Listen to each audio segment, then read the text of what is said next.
엄마 눈치도 없어? 최서방 뉴스 보는 거 뻔히 알면서 거기서 연속극 틀어달라는 말이 나와? 아니, 최서방 뉴스 안 보던데. 엄마 진짜 왜 이래? 음식도 꼭 최서방이 먹으려고 하면 하필 그것만 쏙 먹고. 화장실도 쓰고 환기시키라고 몇 번이나 말해도 그냥 나오고. 그리고 최서방은 일찍 출근하는 거 알면서 그렇게 텔레비전 소리 크게 틀어놓고. 그뿐이 아니지. 아니, 엄마 방 있는데 왜 맨날 툭하면 거실에서 주무시고 그래?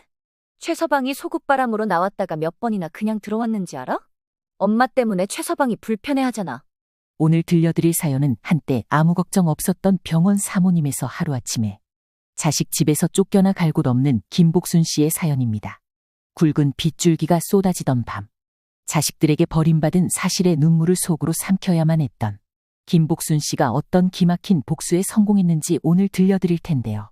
사연을 시작하기 전 구독과 좋아요 먼저 부탁드립니다. 클릭 한 번으로 여러분의 삶이 더 풍요로워지시길 바랍니다. 그럼 지금부터 오늘의 사연 시작하겠습니다. 안녕하세요. 저는 73세, 제 이름은 김복순입니다. 저는 한때 화가를 꿈꾸다가 남편을 만나 결혼을 했어요. 제 남편은 동네에서 작은 내과를 하는 의사였죠. 가끔 형편이 어려우신 분들은 비급여로 필요한 주사나 처치는 그냥 해주거나, 독거노인 분들이 계신 쪽방촌이나 도움이 필요한 곳에 의료봉사도 다녔죠. 남편이 의료봉사를 다닐 때면 전 옆에서 어르신들 초상화를 그려드렸죠. 그렇게 봉사도 다니고 남편과 알콩달콩 살면서 아들과 딸, 일란성 쌍둥이를 낳아 길렀죠. 저희 부부가 오랫동안 임신이 안 되어서 아이들이 생겼을 때는 너무나 기뻤죠.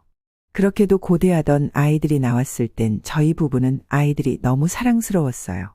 하지만 둘은 저체중으로 태어나기도 했고 어릴 적부터 심장이 좋지 않았어요. 그래서 그런지 아이들 둘 다 예민하고 신경을 많이 써줘야 했어요. 저는 제가 하는 일도 다 그만두고 온전히 아이들을 기르는 데에만 집중했어요. 아이들이 허약했고 예민하기도 하고 딸아이는 아토피도 있어서 저는 유제품이나 아토피에 좋지 않다는 음식도 가려서 주고, 잠잘 때 꼭 등을 쓰다듬어 주어야 하는 아들 옆에서 잠이 들 때까지 그렇게 재우면서 길렀어요. 어릴 적에는 잘 몰랐지만 아이들은 자라면서 저희 부모의 생각과는 많이 달랐어요. 특히 아이들이 사춘기 시절 제 남편과는 많은 갈등이 있었어요. 아이들은 의료봉사나 도움이 필요한 약자에게 베푸는 선행을 좋아하지 않았어요. 특히 딸은 그런 아빠를 답답하게 생각했죠. 아빠는 오늘도 공짜 환자야? 우리 반 지원의 아빠도 의사인데 돈 정말 잘 벌던데. 우리 아빠는 무슨 의사가 이렇게 가난한 거야? 사람들이 우리 아빠가 의사라고 하면 돈 정말 잘 버는 줄 아는데. 우리가 이렇게 사는지 알면 아마 깜짝 놀랄걸? 너희가 아빠 좀 이해해 줬으면 좋겠다. 아빠는 힘없고 가난한 사람들을 도우려고 의사가 됐어. 그러자 아들은 서운한 듯 이렇게 이야기했어요. 아빠는 그렇다 치고 우리들은 뭐예요? 방학 때 미국으로 영어 캠프 가고 싶었는데 돈 없다고 안 보내줬잖아요. 그러면서 다른 사람들은 돈 잘만 주던데. 너희가 크면 아빠 뜻을 이해할 거다. 됐어요. 아빠는 아빠 인생 살고 나는 내 인생 살고 그럼 되겠네요. 너 아빠한테 말버릇이 그게 뭐야? 아빠는 왜 맨날 나만 지적하는 건데? 아들과 딸, 남편은 종종 이런 문제로 말다툼을 했어요. 이런 말을 들을 때마다 제 속은 시커멓게 타들어갔습니다. 그래도 나름 행복했어요. 우리 가족이 모두 건강하고 함께 있는 것 자체가 저에게는 감사했어요. 아이들이 비록 남편의 뜻을 아직 잘 모를지라도 나중엔 베푸는 삶을 이해해 줄 거라 생각했어요. 하지만 그런 작지만 행복한 일상도 오래가지 않았습니다. 어느 날 갑작스럽게 닥친 시련이 우리 가족을 송두리째 흔들어 놓았거든요. 남편은 진료 도중 우울증이 있는 환자가 휘두른 칼에 결국 이 세상을 떠났습니다. 병원 응급실에서 싸늘하게 식어버린 남편을 끌어안고 저는 이 세상이 끝난 것 같은 절망과 슬픔을 느꼈습니다. 무서워요, 여보. 그렇게 아무리 부르짖어도 남편은 돌아오지 않았습니다. 그 사람은 그렇게 하루아침에 저를 홀로 남겨두고 떠나버렸어요. 장례식장에는 남편에게 도움받았던 사람들이 줄을 지어 찾아왔습니다. 남편은 생전에 박씨라는 한 남자를 알코올 중독에서 벗어나게 도와주고 재기하도록 도와줬었죠. 그 사람은 변호사란 직업으로 복귀하고 말끔하게 차려입고 남편의 영정 앞에서 한참이나 눈물을 흘렸습니다. 그리고 그 옆에 박씨의 어머니 역시 만성질환으로 남편의 진료를 받아 암과의 싸움에서 이겨내셨죠. 남편의 헌신으로 얼마나 많은 이들에게 희망을 주었는지 알기에 저는 그 자리에서 남편이 마치 제 옆에 살아있는 것처럼 시끌벅적한 잔치를 치르는 것 같은 느낌이 들었습니다. 그러나 장례식이 끝나고 집으로 돌아와 텅 빈 방 안에 정막을 마주하니 하늘이 무너져 내리는 기분이 들었어요. 남편 없이 지내야 할 삶이 얼마나 막막하고 외로울지 그땐 정말 아무런 생각도 할 수 없었어요. 그나마 위안이 된 건 자식들이 있다는 안도감이었어요. 아들과 딸은 장례식이 끝나고 가족들을 데리고 저를 찾아왔어요. 엄마, 내가 있잖아. 기운내.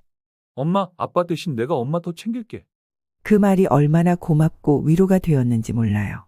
그런 모습들을 보며 이제는 아이들도 어른이 되어서 지 엄마도 위로하구나 싶었어요. 그런데 어느 날 아들네하고 딸내가 절 보러 왔어요. 아들이 조심스럽게 물어보더군요. 엄마, 아빠가 남긴 유산은 얼마쯤 돼? 엄마가 혼자 걱정 없이 살 정도는 되는 거야?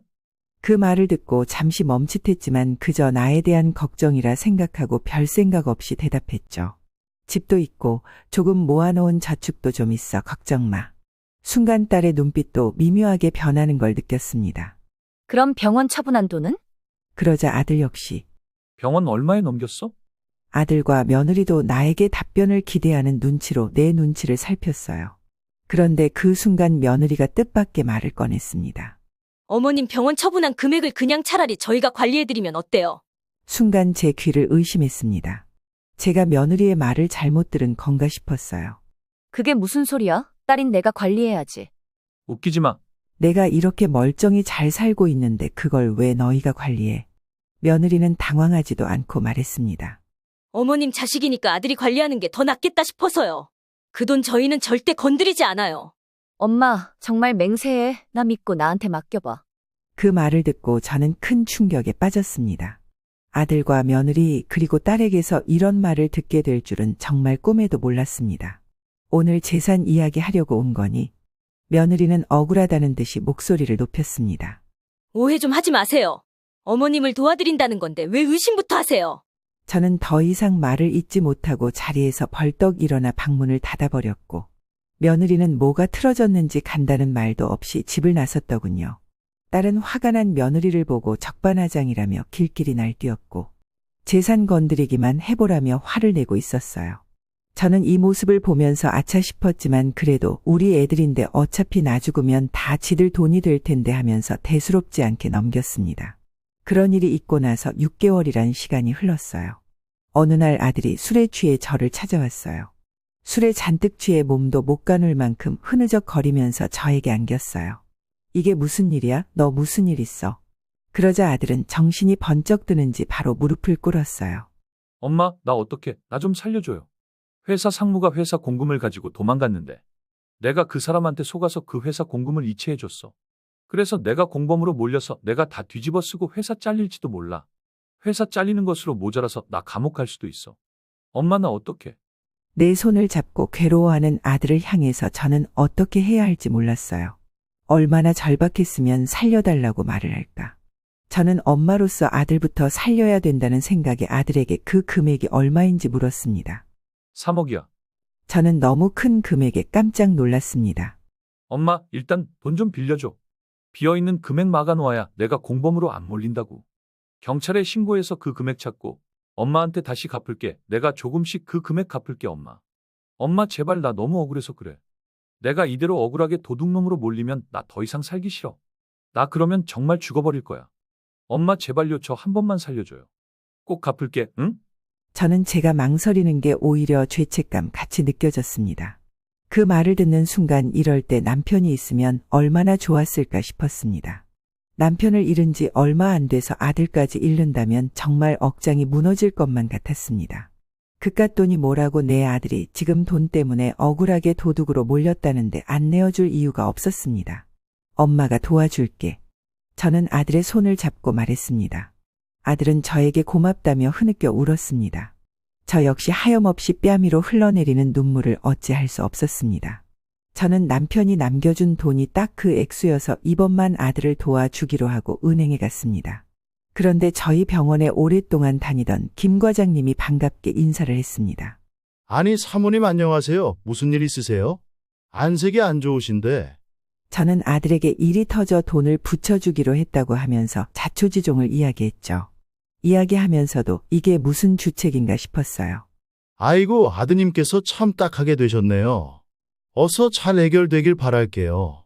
그런데요, 사모님 아드님께 이야기해서 차용증 한 장 받아놓으시죠. 요즘에는 부모 자식 간의 돈거래가 증여로 들어가서 절세하려면 차용증 받아놓는 게 필수인 시대가 되었어요. 안 그러면 세금 폭탄을 맞을 수도 있어요. 그런가요? 경황이 없는 중에도 저나 애들이 세금 폭탄을 맞을 수도 있다고 하자 그것도 걱정돼서 아들에게 김 과장이 말한 걸 전달하니 무슨 내용인지 알겠다는 듯 흔쾌히 차용증을 써주었어요. 그렇게 아들에게 돈을 보내고 나노 아들 내외의 소식은 더 이상 들을 수 없었어요. 그 일이 있고 나노 딸은 재혼해서 늦게 낳은 손녀를 자주 제게 봐달라며 부탁했습니다. 딸은 툭하면 전화해서 급하다고 손녀딸을 저에게 맡겼고 저는 도와줄 수 있을 때 도와주자라면서 손녀딸을 봐주고 있었어요. 그러다 보니 일주일에 며칠씩은 딸네 집에서 먹고 자며 손녀딸을 봐주고 있었어요. 어느 날 사위와 딸이 진지하게 나에게 와서 무슨 할 말이 있는 사람처럼 제 주위를 맴돌더군요. 딸이 사위에게 눈짓을 보냈는지 사위가 제 눈치를 보며 묻더군요. 장모님이 저희 집에 와 계시니까 너무 든든합니다. 유빈이도 봐주시고 너무 감사합니다. 그리고 장모님께서 만들어주신 음식은 너무 맛있어서 자꾸 먹게 돼요. 혹시 장모님만 괜찮으시면 이참에 저희 집으로 와서 사시면 어떠세요? 사위가 이렇게 이야기해주니 내심 고맙고 또 좋긴 했죠. 하지만 저도 나이가 있는지라 이제는 좀 쉬고 싶었죠. 고맙지만 그냥 내 집에서 지내면서 이렇게라도 들여다볼게 고맙네 최서방. 사위는 더 이상은 말을 못 꺼내겠는지 멋쩍게 웃으며 딸을 바라보곤 일어서더군요. 엄마 나도 엄마가 우리 집에 있었으면 좋겠어. 엄마랑 유빈이랑 있으면 내가 너무 마음이 놓여. 그리고 엄마 혹시 아플까봐 걱정되었는데 엄마가 우리 집에 들어와서 지금처럼 살면 안 돼. 딸아이는 간절한 눈빛으로 저를 바라봤어요. 저는 속으로는 다행이다 싶었지만 아무래도 내 집만큼 편하지는 않죠. 그냥 이렇게 왔다 갔다 할게. 그러자 딸이 갑자기 제 손을 덥석 잡더군요. 엄마, 사실은 최서방이 하던 사업이 어려워져서 지금 사업 자금이 너무 필요한데 엄마 집 팔고 그 돈 우리 빌려주면 안 돼? 무슨 소리야? 지금 최서방 사업이 잠깐 막혀서 대금 결제가 안 돼서 그래. 조만간 해결되면 한 번에 해결돼. 그때 해결되면 빌린 돈 그대로 돌려드리면서 엄마가 살기 좋은 새 아파트로 엄마 들어가게 해줄게. 엄마, 그때까지만 좀 도와주라. 그 집은 안 돼. 최서방이 어렵다니 나도 속상하지만 대신 유빈이는 내가 잘 봐줄게. 순간 딸은 언성이 높아졌지만 거듭되는 나의 반대에 따른 포기를 하고 가더군요. 저는 이제 피로감이 몰려왔어요. 자식들이 사사건건 안 좋은 일로 엮이다 보니 걱정도 되면서 괴로웠죠. 그래서 저는 아들의 사건이 어떻게 마무리되었나 싶어서 아들을 찾아갔죠. 아들이 누명을 벗으면 돌려준다던 돈을 받으면 딸아이에게도 빌려줄 생각으로 찾아갔죠. 하지만 거기서 충격적인 이야기를 들었어요. 아들은 사람들에게 새로운 사업을 하겠다고 하고 모두의 축하를 받으며 퇴사했다고 했어요. 회사 사람들은 아들이 공금 횡령이니 그런 일은 없었다면서 모두들 처음 듣는 반응이었어요. 저는 그 사실을 확인한 순간 심장이 내려앉는 기분이었어요. 세상에서 하나밖에 없는 아들이 돈 때문에 나를 속이려고 그 난리를 부렸다고.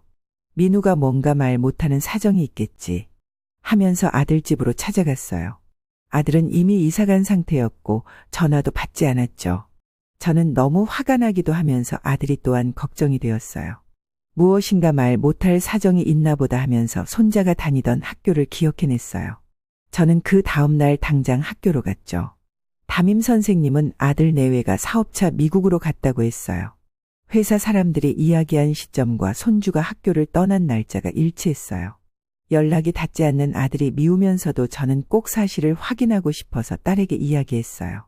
딸은 얼마 전에 민우가 사업을 하려고 회사를 나왔고 사업차 미국에 간다면서 연락이 왔었다고 이야기하더군요. 회사를 나온 시점이 민우가 술을 먹고 저를 찾아온 시기보다 더 먼저더라고요. 그러니까 나한테 잘릴 것 같다는 말은 거짓말이었어요. 그러면서 엄마가 민우에게 속았다면서 절 무척 나무랐습니다. 저는 그냥 준 게 아니라 빌려준 거라 했더니 믿지 않았어요. 그래서 딸에게 차용증을 보여주며 진정을 시키려고 했어요. 하지만 민우가 저를 속이고 돈을 가져갔다면서 딸은 이전에 꺼냈던 돈 이야기를 다시 꺼냈습니다. 어릴 적부터 엄마는 항상 그런 식이야. 솔직히 말해봐, 나는 주워온 애야? 나는 엄마 딸 맞냐고? 이 세상에 내가 힘들고 외로울 때 부모가 당연히 도와줘야 하는 거 아니야? 딸은 나를 원망하며 바라보았습니다. 나 한서방이랑 이혼하고 지금 최서방 만나서 너무 행복해. 전에 한서방한테 받은 상처 최서방이 다 보듬어줬고, 나 이 사람이랑 행복하게 잘 살고 싶어. 나 이 가정 깨고 싶지 않아. 최서방이 사업 안 돼서 혹시 나 버리고 가진 않을까, 혹시 다른 생각은 하고 있는 건 아닐까, 그런 생각이 나를 너무 힘들게 해. 그래서 나 그 사람한테 힘이 되고 싶어. 엄마가 나 한 번만 도와주라. 그냥 달라는 게 아니라 빌려주면 대금 들어오는 대로 엄마 돈 먼저 갚을게. 그리고 나도 차용증 쓸게. 딸은 간절히 나를 바라보면서 내 손을 꼭 쥐었습니다. 남편은 이미 세상을 떠났고 아들은 저를 속이고 돈을 가져갔고 남은 건 딸 하나인데 딸마저 내가 도와주지 않아 돌아서면 홀로 남겨지진 않을까 하는 두려움이 저를 사로잡았습니다. 딸의 행복이 중요하지 그깟 돈이 중요하겠어? 우리 딸이 이렇게 애원하는데 엄마가 돼서 가만히 있으면 안 되겠다고 생각했어요. 저는 결국 딸이 행복해지길 바라면서 집을 팔아 딸에게 빌려주기로 했습니다. 딸은 나를 꼭 안아주며 기뻐했습니다. 그리고는 보란듯이 차용증을 저에게 써주고 돈을 가져갔습니다. 딸이 기뻐하니 저도 기뻤습니다. 그리고 저도 그냥 노년의 딸을 의지 삼아 잘 살아보고 싶었죠. 그러나 딸과 살게 된 일이 제 인생을 완전히 바꿀 거라고는 꿈에도 몰랐습니다. 처음에는 딸도 잘해주고 사위도 따뜻하게 잘 대해줬어요. 하지만 제가 딸네 집에서 살게 되면서 저는 한순간도 제대로 쉬지 못했습니다. 손녀딸을 먹이고 씻기고 입히고 거의 모든 일상을 딸은 제게 맡기고 있었습니다. 엄마, 유빈이 오늘은 수학학원이라고 했지? 영어학원 가방을 들려서 보내면 어떡해? 지금 학원에서 나한테 전화 왔잖아. 몇 번이나 말해야 알아듣겠어? 미안해, 내가 요즘 깜빡깜빡하네. 저는 집안 살림의 청소 그리고 손녀딸 챙기는 일들을 하면서 내가 잘해야 내 딸이 평안하고 그게 최서방과 사이를 좋게 하는 일이라고 생각했습니다. 하지만 시간이 지나면 지날수록 저는 딸의 눈치를 보고 있었고 이제는 사위 눈치까지 보면서 살고 있었습니다. 장모님, 유빈이 너무 받아주지 마세요. 장모님이 자꾸 오냐오냐 하니까 저렇게 버릇이 없는 거라고요. 사위도 이제는 저한테 잘못했다며 한마디씩 하는데 너무 속이 상하더라고요. 딸의 짜증과 눈치는 날이 갈수록 심해졌어요. 한 번은 사위가 소파에 기대어 뉴스를 틀어놓고 졸고 있길래 저는 딸한테 지금 시간에 연속극 하지 않니 드라마 좀 틀어봐라고 했어요. 딸은 나를 흘겨보면서 부엌으로 데리고 가더니 엄마 눈치도 없어? 최서방 뉴스 보는 거 뻔히 알면서 거기서 연속극 틀어달라는 말이 나와? 최서방 뉴스 안 보던데. 엄마 진짜 왜 이래? 음식도 꼭 최서방이 먹으려고 하면 하필 그것만 쏙 먹고 화장실도 쓰고 환기시키라고 몇 번이나 말해도 그냥 나오고 그리고 최서방은 일찍 출근하는 거 알면서 그렇게 텔레비전 소리 크게 틀어놓고 그뿐이 아니지 엄마 방 있는데 왜 맨날 툭하면 거실에서 주무시고 그래? 최서방이 소굿바람으로 나왔다가 몇 번이나 그냥 들어왔는지 알아? 엄마 때문에 최서방이 불편해하잖아. 저를 쏘아보는 딸의 눈이 매서웠습니다. 그 말을 듣는 순간 저는 참고 있던 감정이 터져나왔어요. 내가 이 집 와서 언제 살겠다고 했어? 네가 나한테 부탁했잖아. 제발 여기서 살아달라고. 그래놓고는 유빈이 제대로 먹이고 씻기고 하는 건 다 내 차지고 나는 마음 편히 텔레비전 하나도 내 맘대로 못 보면서 살고 있어. 나도 너 도와주려고 다 이렇게 살고 있는 거잖아. 순간 딸은 어이가 없다는 듯 머리를 쓸어넘기며 말했습니다. 어이없어 진짜. 그러니까 내가 들어와 살자고 했으니까 지금 다 내 탓이라는 거네. 엄마랑 최서방 사이에서 눈치 보면서 나도 엄마가 나 도와주니까 엄마 비위 다 맞추면서 살고 있다고. 네가 무슨 내 비위를 맞추는데. 엄마 진짜 왜 이래? 나 엄마 때문에 최서방 눈치 보면서 살고 있어. 나중에 나 때문이라고 원망할 거면 그냥 엄마 혼자 살아. 나도 더 이상은 지쳤어. 냉정하게 돌아서는 딸의 뒷모습을 보면서 서러움과 내 노력을 알아주지 않은 딸에게 서운함이 들었습니다. 내 생각은 조금도 안 하는구나. 내가 사랑이라고 생각하며 지금까지 했던 모든 것이 원망과 불평으로 돌아오는 것을 보면서 회의감이 들었습니다. 저는 너무 화가 나서 그 집에 더 이상 있고 싶지 않았습니다. 화가 나고 서운한 저는 그냥 그 집을 나왔습니다. 아들은 연락이 안 되고 딸 집으로는 갈 수가 없었습니다. 하지만 막상 집을 나와보니 갈 곳은 없고 또 비도 내리고 있었어요. 그래서 다시 딸네 집으로 갔습니다. 그리고는 염치 없지만 다시 들어가려고 현관문을 열고 들어갔어요. 조용히 신발을 벗으려는데 방에서 사위와 딸의 대화가 들렸어요. 그냥 우리끼리만 살면 안 되겠어? 나도 그러고 싶어. 나도 엄마가 짐처럼 느껴진다고. 그런데 어쩌겠어. 나가라고 구박을 해도 꾸역꾸역 빈대처럼 붙어 살고 있는 걸 나더러 어쩌란 말이야. 저는 그 소리를 듣자 피가 거꾸로 쏟는 느낌이었어요. 자식들을 잘못 키운 내 잘못인 걸까? 아무리 생각해도 제가 그들에게 해준 것은 사랑과 희생뿐이었는데 내가 짐이라니 자식들에게 배신감을 느꼈어요. 그래도 자식이라고 의지했건만 자식은 다 소용없다던 옛말이 하나도 틀린 게 없다라는 생각이 들었어요. 저는 너무 화가 나서 그 길로 딸네 집을 나와버렸어요. 밖에는 비가 내리고 있었어요. 저는 우산도 옷도 챙길 사이도 없이 주머니에 있는 돈 몇 푼과 달랑 핸드폰 하나였죠. 입김이 나오면서 바람까지 불고 비가 오자 온몸이 떨려왔어요. 정처 없이 거리를 헤매었어요. 지나가는 사람들이 미친 사람 보듯 저를 다 피해갔어요. 자식들의 배신감에 치가 떨리고 너무나 속이 상했어요. 얼굴 위로 떨어지는 빗줄기에 서글픔이 몰려왔어요. 얼마나 지났을까요? 거리를 헤매기 시작했는데 어느덧 다다르다 보니 예전에 제가 살고 있는 동네에까지 오게 되었어요. 그때였어요. 한 할머니가 음식물 쓰레기를 버리러 나오면서 저를 향해서 물었어요. 혹시 병원 사모님 아니세요? 전 깜짝 놀랐어요. 이렇게 초라해진 저를 알아본 사람이 있다는 생각에 다급히 그 자리를 뜨려고 했어요. 하지만 우산을 씌워주며 저를 붙잡았어요. 저는 깜짝 놀라 누군가 싶어서 가로등 불빛에 비치는 낯선 노인의 얼굴을 살폈어요. 그리고는 그 노인의 얼굴을 보자 눈물이 터졌어요. 그 사람은 남편이 생전에 암투병을 이겨낼 수 있도록 진료해준 윤씨 할머니였어요. 할머니는 깜짝 놀라 냅다 저를 안아주었어요. 무슨 일이세요? 이 늦은 시간에 비를 다 맞으시고 일단 우리 집으로 들어갑시다. 윤씨 할머니는 나를 데리고 집으로 데려가 따뜻한 차를 대접하고 수건으로 물기를 닦아 주었어요. 윤씨 할머니는 나이가 많아 주로 누워만 계시는 남편과 살고 계셨죠. 윤씨 할머니 아들 역시 알코올 중독으로 힘들어할 때 제 남편의 도움으로 일상생활을 잘 회복할 수 있었어요.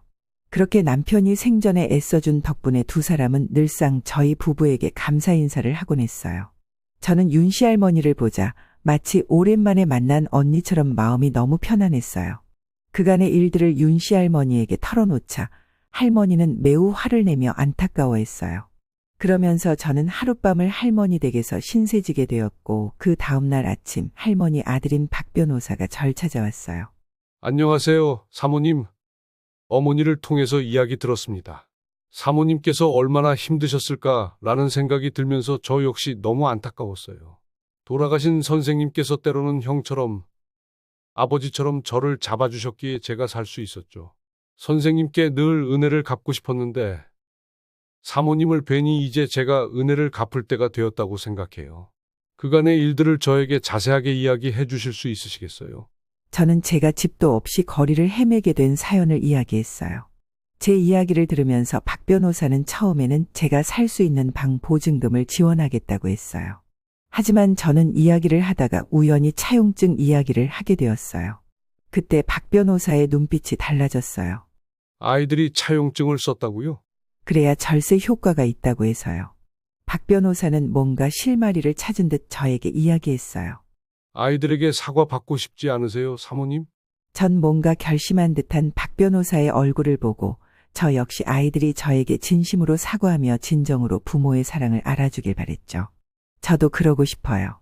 사모님, 이 아이들이 사모님 앞에서 용서를 빌며 사모님과의 관계가 회복되도록 돕고 싶어요. 그게 하늘에 계신 선생님께서도 원하시는 일이지 않을까 생각합니다. 그러려면 먼저 사모님 마음을 다 잡으셔야 해요. 나머지 절차들은 저에게 믿고 맡겨주세요. 그 아이들 그렇게 놔두면 앞으로 잘못된 길로 갈 수밖에 없습니다. 저는 박 변호사의 말에 고개를 끄덕였어요. 박 변호사님만 믿을게요. 저는 윤씨 할머니와 박 변호사가 마련해준 집에서 지내게 되었어요. 그 집은 윤씨 할머니께서 부모님께 물려받은 집이어서 가끔 윤씨 할머니네 가족들이 가서 지내다 오는 집이었어요. 매우 오래되었지만 정겨운 옛날 가구들과 형태가 제가 어릴 적 살던 집이 떠올라 편안한 기분이 들었어요. 산책길을 따라 올라가면 약수터도 있고 제 나이대의 사람들이 서로 담소를 주고받으며 운동하는 모습도 볼 수 있었죠. 그 길을 산책하고 있노라면 너무 좋았어요. 저는 박 변호사님의 소개로 박 변호사님의 회사 청소일을 하기로 했어요. 이젠 일할 곳도 생기고 지낼 곳도 생겨서 너무나 행복했어요. 그리고 저는 홀로서기에 들어갔습니다. 이제 나의 앞길은 자식에게 의지하거나 그 누구에게 의지하지 않고 홀로 책임지기로 했어요. 그래서 저는 청소일을 하면서 월급이 들어오면 집세로 얼마씩 드리기로 했어요. 윤씨 할머니와 박 변호사님은 한사코 안 줘도 된다고 말리셨지만 저는 이제 제 삶은 제 스스로가 책임지고 싶었죠. 그렇게 지내면서 저는 예전의 생기도 다시 생기는 듯했어요. 같이 청소하는 분들은 저를 따뜻하게 대해줬고 음료수나 간식도 서로 챙기면서 일을 하게 되었어요. 무릎이나 어깨가 아팠지만 그래도 일을 할 수 있다는 생각에 마음만은 행복했어요. 그렇게 얼마 지나지 않아 갑자기 박 변호사님이 일하고 있는 제게 다가왔어요. 사모님, 제가 알아보니 미국에 간 민은혜가 사업에 실패해서 얼마 전 한국으로 다시 들어왔어요. 그래서 따님과 아드님 모두 사모님을 뵙고 싶어 하는데 어떻게 할까요? 저는 그 말을 듣자 여러 가지 생각이 들었어요. 이번에 아이들을 만나면 과연 아이들은 나에게 어떻게 나올까 궁금했고 더 이상 더 실망하고 상처받기 싫어서 무서워졌고 모처럼 얻은 평화가 깨질까봐 그것도 걱정이 되었어요. 제가 머뭇거리자 박 변호사는 이렇게 이야기했어요. 회사에 공간을 한번 마련하겠습니다. 걱정하지 마시고 한번 만나보시죠. 제가 뒤에 있겠습니다. 박 변호사님의 말에 저는 용기를 얻었어요. 그 아이들이 어떤 모습이든 저는 마주하자고 마음먹었죠. 며칠이 지나서 아이들이 제게 찾아왔어요. 제 모습을 보자 민우는 눈물을 글썽이면서 저를 와락 끌어안았어요. 엄마, 잘못했어. 미안해, 엄마. 다 설명할게요.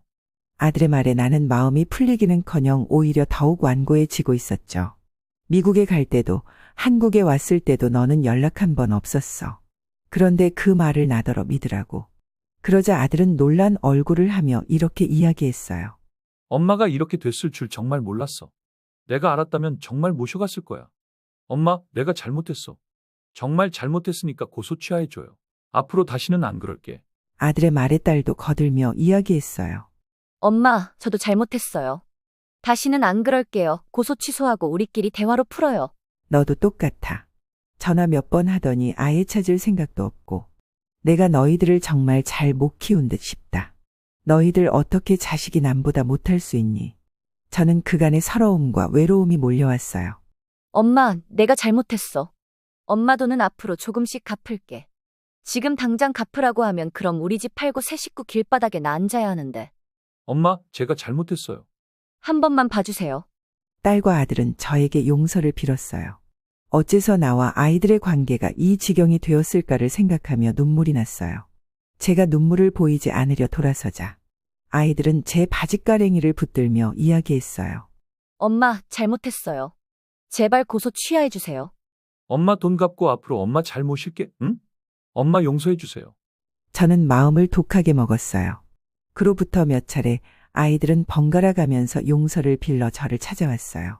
용서를 비는 아이들을 보면서 저는 부모로서 용서를 해주기로 했어요.